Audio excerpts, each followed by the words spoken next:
నమస్తే, welcome to our channel. నేను సిరి. Prabhas Magnum opus కల్కి 2898 ఏడి సోలో రిలీజ్ తో ఆఫ్ సీజన్ లో విడుదలైంది.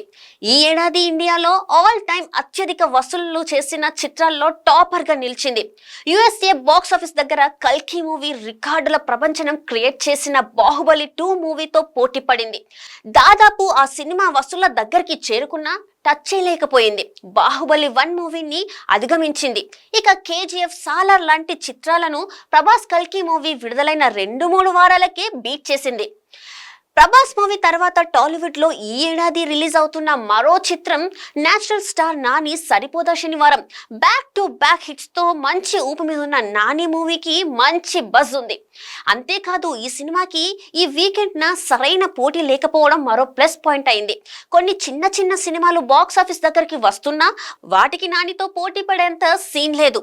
దీంతో సరిపోదా శనివారం మూవీకి భారీ క్రేజ్ వచ్చింది.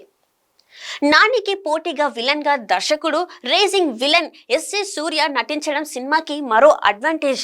ఇటీవల విడుదలైన పలు సినిమాలలో ఎస్ఏ సూర్య తన మార్క్ విలనిజంతో ఆడియన్స్ కి కనెక్ట్ అయ్యాడు. దీనికి తోడు నానికి ఓవర్సీస్ లో మంచి మార్కెట్ ఉంది.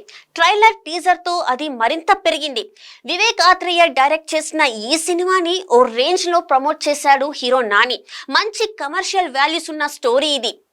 కల్కి తర్వాత బడా హీరోల సినిమా ఒక్కటి కూడా రిలీజ్ కాకపోవడంతో నాని సరిపోదా శనివారం మూవీ కోసం ఆడియన్స్ ఆసక్తిగా ఎదురు చూస్తున్నారు. ఇటు లాంగ్ వీకెండ్ న విడుదల కావడం కూడా కలిసి వచ్చే అంశం. బలమైన ప్రీ రిలీజ్ బస్ తో ఇటు టాలీవుడ్ తో పాటు ఓవర్సీస్ లోనూ హైప్ పెరిగింది. ఈ మూవీ ఇప్పటికే యుఎస్ఏ లో $5 లక్షల మార్క్ ని అధిగమించి ప్రీమియర్ షోలతో ఇది మరింత పెరిగే ఛాన్స్ ఉంది. తొలి రోజే ఈ సినిమా ఓవర్సీస్ లో $1 మిలియన్ ను టచ్ చేస్తుందా లేదా అనేది ఆసక్తిగా మారుతుంది. తెలుగు రాష్ట్రాలను ఈ సినిమాకి పాజిటివ్ బజ్ ఉంది. చాలా గ్యాప్ తర్వాత నాని పక్క మాస్ రోల్ లో చేస్తున్న మూవీ ఇది. దసరా తర్వాత నాని ఫ్యామిలీ ఓరియంటెడ్ కథలో నటించాడు. తను మాస్ క్యారెక్టర్ చేస్తే బాక్స్ ఆఫీస్ దగ్గర దుమ్ము రేగడం గ్యారంటీ అని తేల్చి చెప్పాడు నాని. నైజాంతో పాటు ఆంధ్ర సీడెడ్ లో సరిపోదా శనివారం మూవీ 15 నుండి 20 కోట్ల గ్రాస్ చేయడం ఖాయమని తేల్చి చెప్తున్నారు ట్రేడ్ పండితులు. తన ప్రీవియస్ రికార్డులని బ్రేక్ చేస్తుందని నాని ఆశాభావం వ్యక్తం చేస్తున్నాడు. మరి సరిపోదా శనివారంతో నాని ఎలాంటి ట్రెండ్ సెట్ చేస్తాడో చూడాలి.